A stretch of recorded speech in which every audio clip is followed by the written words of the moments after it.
Alrighty, I think we're all set up for our next speaker, so please find your seats when you can. So our next speaker is D-Rod Deal, who has been working with Dr. Sasha Plavin, who's a fellow down at the BHI, and he's been looking at, can we localize black holes and distant blazars with the ngEHT? So D-Rod, take it away.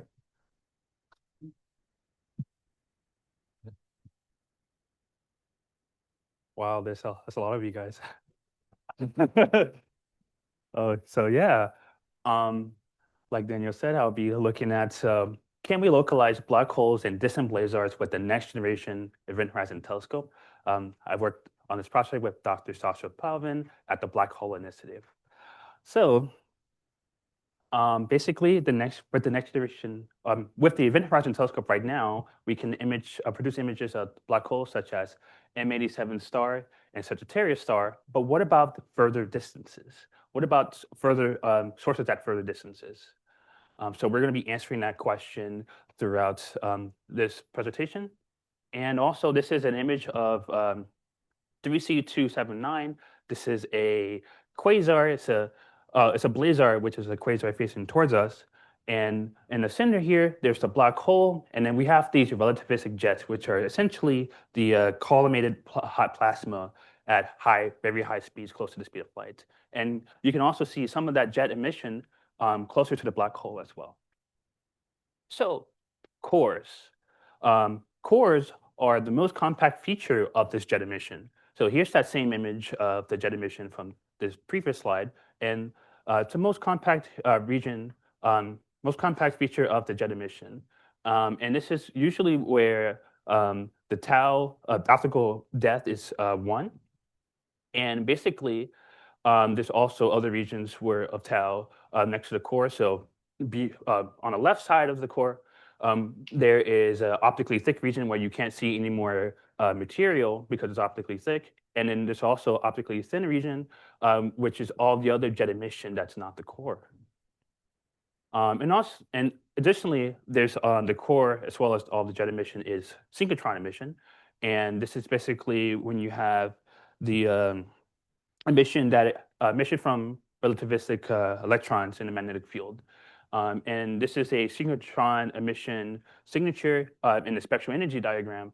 And this is basically saying that at that peak, we have the tau, it's a 1 region, and as you increase the frequency, it becomes optically thin. And as you approach lower frequencies, it's optically thick. Here's another visualization over here about where the core is relative to the rest of the jet. So here we have the core, which is the tau 1 region, and the optically thin region, where we have the other jet emission. And this here is the center of this, I guess for the quasar or blazar, this is the center, the black hole. So the core is not the actual black hole. The core is just this region up here. That is where tau is 1. And we also have this optically thin, thick region here where we can't see any more emission. But the cool thing that happens is that as you increase the frequency, your observing frequency, that core itself moves closer and closer to the black hole. So this kind of process is called a core shift. So cores are used to localize black holes and find magnetic field strengths within relativistic jets. So you can see here as this core, this is like also typically the brightest part of the jet emission, is when the core gets closer and closer to the black hole, we can fit some kind of power law to it. So this power law can be described as the core position is proportional to the frequency to the power of negative k. So we can use this power law to extrapolate the center of the black hole, the relative center of the black hole. So here is a plot from Scovinci 2011. Well, I made this plot, but I used their sources here. And this is for one source, for the source called AGN source called 10148 plus 274.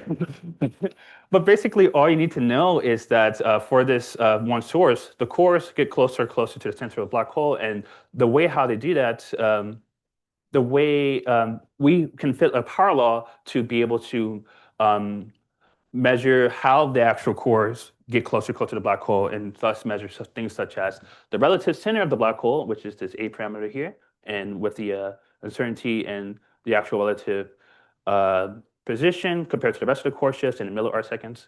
And also, when we're doing this fit, this K parameter, we just set that equal to 1.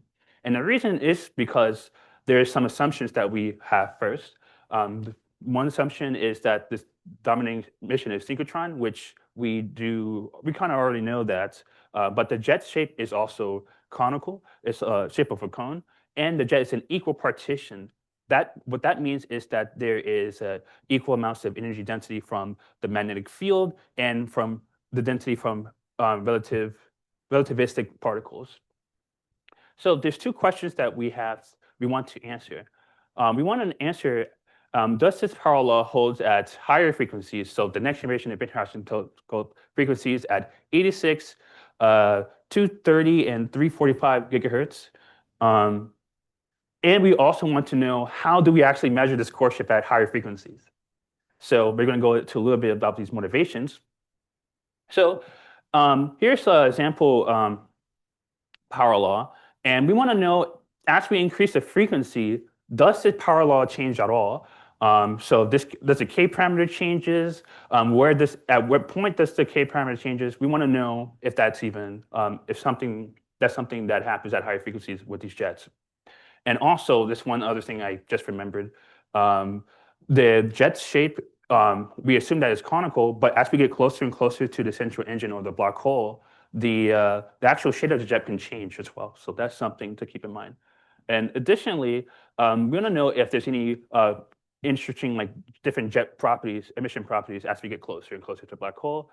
And then also, we want to know if we can localize the black hole relative to the jet emission. So here is a plot from that same paper I recently mentioned, but sort of just one source. We have all of these numbers, all of these sources, right? And they all have their different power laws. And this is the low frequency, the VLBI data, which the paper was, the frequency rates for the paper was in. And then we have these energy, the newer frequencies for the next generation Event Horizon Telescope. And we can basically see that for the higher frequencies, we have smaller core shifts, but for the lower frequency, we have like higher core shifts. So we want to know if we can actually measure these smaller core shifts and at what precision. So there are factors preventing us from actually doing this. So what are the factors that prevent us from measuring core shifts? One is actually something called there's a weak extended emission as you approach greater frequencies. And then also the sources of time delay and core shift uncertainty. So we're going to go through both of those. So in this plot here is a plot of NGC4261. And this comes from a paper called Haga 2013. And you can see it here, we increase the frequency, and this is the brighter region here is the core. But as we increase the frequency, it gets closer to the center black hole. I'm pretty sure I told you this plot before, right? But the thing is, this extended emission gets weaker and weaker until there's almost no extended emission except for the core. So this is a problem because at lower frequencies, there is that actual extended jet emission that we can use to align the images and actually measure the core shift. But at higher frequencies, we see less of this emission, and the telescope becomes less sensitive as well. So when we actually measure this core shift, we need this extended emission to tie the images together. And at higher frequencies, if we don't have that extended emission, we can't tie the images together, and we can't measure the core shift and measure the center of the black hole. So yeah, that's a bad thing. God bless. I don't know how that happened. Let me. Oops.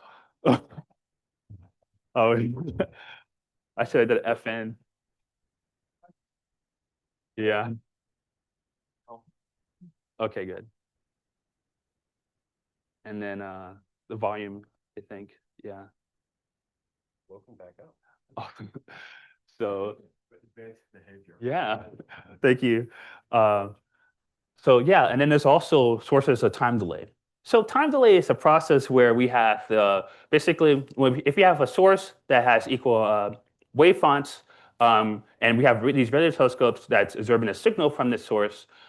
Basically, there's a time delay that's natural that occurs when there's basically the difference for light to be received from one telescope to the other, and this is called the geometric time delay. And this is expected, but basically, um, we want to measure this time delay the best we can because this definitely correlates how well we can put images together and also measure the core shift. But then there's also basically how well we can measure this geometric time delay is how well we can measure the position or measure the core shift. And there's also other variables in play that counts towards uncertainty for the calculating the geometric time delay, which is the thermal noise. There's also the atmosphere itself. So atmosphere can introduce some uncertainties in the time delay. And there's also instrumental delay. Both of these are called antenna-based delays. And there's also the source structure. So once we actually make the image, there's some the structure itself can contribute to the delay to the uncertainty of core shifts measurements. So basically, we need to measure this thing, and oh my bad, we need to measure this thing, and these are our uncertainties. So we need to understand our time delay uncertainties to measure core shifts. So this is where frequency phase transfer comes into place. So frequency phase transfer, what it is that it can mitigate non-dispersive components of antenna-based delay. So basically, there's a process where we start with lower frequencies, and we can, assuming that we can mitigate non-dispersive components of antenna-based delay, what that means is that, let's say if you have two telescopes, and basically, this is assuming that when we try to measure signals, there is the atmosphere anyway, and we're basically assuming that the atmosphere can be canceled out. The non-dispersive parts mean the parts that is not changing with frequency. So no matter where you place a telescope, we can cancel out the effects from the atmosphere to actually measure the core shifts, and this is very important. So yeah, the actual process for a frequency phase transfer is that we can start with lower frequencies, find the gain solutions for lower frequencies, and extrapolate that to higher frequencies. And that's how we can be able to make images and measure our core shifts. So basically the results or the effects of this is that we can actually tie the two different images together for one source using two frequencies. And it can reduce antenna-based delays greatly, basically, ideally, completely mitigating this. But there's also this residual scatter, which we'll talk about. And also increased sensitivity and detection of weak sources and structures. So one more thing about this plot is that this is the blue is in higher frequency and the red is in lower frequency. Basically, how well they correlate is how well the actual antenna-based delay is canceled out. But the deviations from this, the scatter, is our residual atmosphere or our residual antenna-based delay. So we're going to simulate our error budget. We're going to simulate our error budgets for this, and this also includes things like antenna-based delay, source structure, and thermal noise. So we're going to go through the process of how we simulate that. So for antenna-based delay, we have this plot again. Remember the scatter that I told you about? This scatter is the residual antenna-based delay. So we want to know how big is that uncertainty. So antenna-based delay is random in nature. So what we're going to do here is that we have a baseline, which is basically the distance between two telescopes. And we're going to have we have historical UV fits data. And basically what we're going to do is for each of these baselines, for each pair of telescopes, we're going to calculate a random uncertainty based off of this scatter here, which, so basically we're going to calculate a random number from 0 to this sigma here, which is the scatter. And we're going to do that for all the baselines and calculate this phase, basically, when we subtract it from one telescope to the second telescope per baseline. And then we also have the source structure, which I'm going to explain what UV and phase is on the next upcoming slides. But basically what this is that we have this data set that we're going to play with. It has UV and there are basically, you can think of it as like the placement of the actual telescopes in UV space, or just basically the placements of the telescope. And this phase itself is how shifted the signal is for each baseline.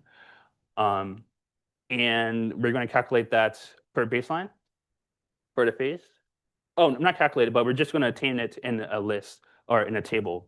So for thermal noise, we calculate also, this is also random in nature. So we're going to calculate again using normal uh, the normal distribution, random distribution from 0 to sigma, which is sigma we calculate as this right here, which is the one formula for thermal noise, and n is just basically the high frequency over the low frequency, in this case 215 over 86 gigahertz. And then basically all these phases that we would collect, we would fit this to this function, linear regression, to get x and y in radians, which would be our simulated core shift measurements. And then to get the actual uncertainty, we used root mean squared for both x and y. So basically, here's the data for that. The data that we use comes from this 3C29 Event Horizon Telescope results, calibrated data, and here it's a UV space. So basically, this UV space, what it is that it contains information about how the image is constructed in Fourier space. So this UV is the Fourier space, and basically here are it shows you like a placement of like all the different types of antennas used in the data set, and essentially we want to create our image by getting this UV, the information from the UV space, do a Fourier transform from that to x and y coordinates, and then we can create an image and measure the core shift, or just measure get images of cores and do core shift that way. So it also contains information about UV phase and SNR per baseline, and we're going to use this data to actually simulate our delays. So here is, I'm going to go through like actual plots of what some of this core shift simulations look like. So for thermal noise, here we have like also we have like a Gaussian random distribution. And basically what we're measuring is that we want to measure the uncertainty, the scatter from 0. So how far the points scatter from 0 to like around here. That's going to be our uncertainty for thermal noise. And similar to antenna-based delay, both of these are random in nature. So we're going to use this Monte Carlo simulation that we talked about before, using the random number iteration from 0 to the phase, respectively, for antenna-based delay and thermal noise. And this source structure itself, this is not, we don't calculate this from using simulations. This is deterministic of the actual UV fits data itself. So we just gather all the UV and phase on a table and then do the fits to that, and we get our source structure effects here. And cool thing about this is that when we increase the number of antennas that we use, we decrease the uncertainty. So here you can see that the scatter gets smaller and smaller as we increase the number of antennas. So here's a plot of overview of what I did. So we have basically, I want to draw your attention over here. So here is extrapolated core shifts from that paper, the Skolvinsky 2011 paper. When I basically extrapolated the core shifts from lower frequency to high frequencies to 86 to 215 gigahertz. And here's all the core shifts that you'll see here. And we want to compare this to our actual simulations of the uncertainties. So we run this for around 500 runs using one scan at a time, which is like just using one time period. And basically for this, we see that the thermal noise is much, much smaller than the other, or just much smaller than the antenna-based delay and source structure contributions. But the source structure really needs to be taken into account. You can see just by using 3 antennas, the source structure kind of goes off the plot. So that's not good. So it needs to be taken into account in a way that we have to do source fitting, fit the source. It's some kind of process where you fit the actual source with some kind of model, which I don't really do that here, but it needs to be taken into account. And then also, but if we do take it into account, so if we can like just ignore this green line here for like looking at the 7 antenna case, right? We can actually measure most core shifts with at 5 sigma with 7 antennas. So you can see here with the antenna-based delay, we can really measure almost like all of the core shifts. So this is really good, and the sigma being less than 2 microarcseconds. So this is really good. But what if we can do more of those scans, like I said? So the scans just stands for the amount of observer time that we set for the radio telescopes. And we want to observe for longer to decrease our uncertainties even further. So here's that same UV plot again. So basically, like I said before, or maybe I didn't. But yeah, you see all of these blue dots are actually just the antennas that is covered in a UV space, right? And this is for 7 antennas. What if we increase the observer time? Oh, that's the OK button. I don't like that. OK. And yeah, I'm not too sure, but I have 3 minutes left. So yeah, 7 antennas here, but then we increase the observing time and we increase the amount of coverage that we get, which basically directly correlates to more data points for our simulations, which decreases this uncertainty even further. So we have the results for that here. You can see the thermal noise gets even less, even below 1 milliarsecond for basically all cases with different antennas. So basically, you can disregard the thermal noise at this point.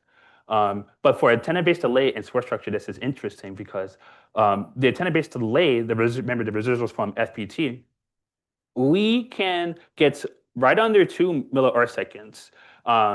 So basically, for the antenna-based delay, it's even 1 milliarsecond. That's pretty impressive. So yeah, we can increase the we can further decrease the uncertainties below 1 milliarsecond with more observing time, and the core shifts can be measured basically for any source, for any AGN source. And then for source structure, this is also pretty interesting because even if we don't take source structure into account, we can still measure a good amount of core shifts from AGN just by using the full amount, the full day for 16 scans. So that is pretty impressive, and it's below 3 milliarseconds. So this is very promising results. So basically, what I'm trying to say is, yes, we can localize black holes in distant blazars with the next generation Event Horizon Telescope.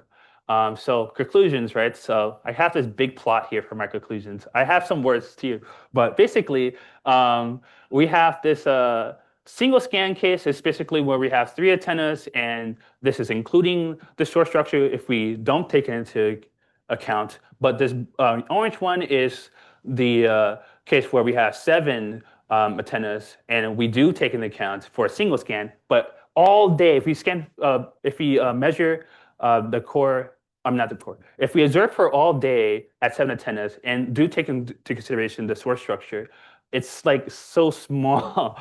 And essentially, right, this is also 3C279 again, but in 86 and 230 gigahertz. And this black part right here, the blackest part is the core. And then here, the contours in black is also the 230 gigahertz instead of the 86. And these are the brightest points for both of these cores. And this distance between this X here and this X is the actual core shift. So we can see that we can comfortably measure the core shift. So conclusions, we'll be able to measure core shift at the higher next generation Event Horizon Telescope frequencies and localized black holes and distant blazars using frequency phase transfer. That's the main thing. We need to use that in order to have this possible at all. We can also measure course shifts for any blazar with all day observations, but even using a single scan, you can still measure the course shifts, but you need to be a little bit more careful about the source selection because sometimes you won't be able to measure, the sensitivity might be too large for some cases. And then also most of the error budget for antenna-based delay and source structure. So antenna-based delay and source structure accounts for most of the error. That's my timer. And thermal noise, you don't really need to worry about it at all. So yeah, that's my work I did over the summer, acknowledgements, and that's it.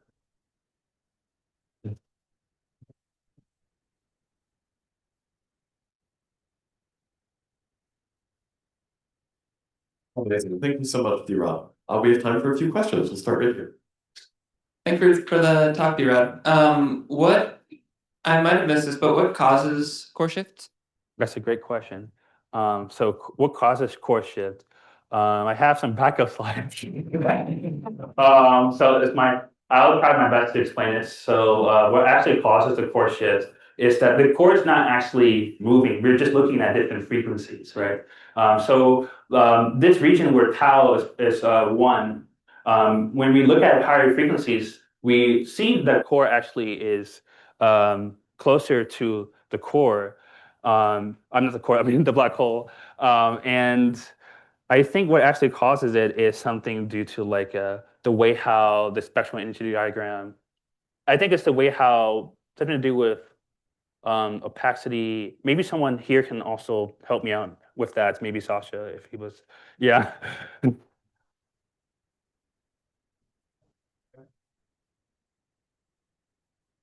Yeah, so you have a great plot here, D-Rod, and indeed, so it's just at low frequencies. You see the left part of each spec. So just keep one of them. Oh yeah.